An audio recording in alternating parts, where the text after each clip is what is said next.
আচ্ছা, তোর মনে আছে আমরা যখন 2 বছর আগে বেস্ট ফ্রেন্ড ছিলাম? কেন? এখনো আছে। হ্যাঁ, বাট তখন আমি মনের কথাটা বলতে খানিকটা তোকে ভয়ও পেয়েছি, যদি বন্ধুত্বটা ভেঙে যায়। হ্যাঁ, আর এখন দেখ আমাদের বন্ধুত্বটাও আছে আর ভালোবাসাটাও আছে।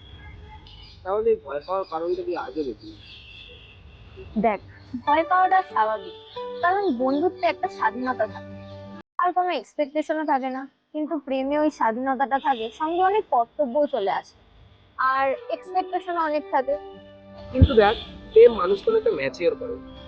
প্রেমে অনেক রেসপন্সিবিলিটিও চলে আসে, যেটা লাইফে খুবই গুরুত্বপূর্ণ। আসলে ভেবে দেখতে গেলে প্রেম হলো বন্ধুত্বের একটা আপগ্রেড ভার্সন। কিন্তু প্রত্যেকটা সম্পর্কে দেখবি বন্ধুত্বটা কিন্তু খুব ইম্পর্টেন্ট জিনিস।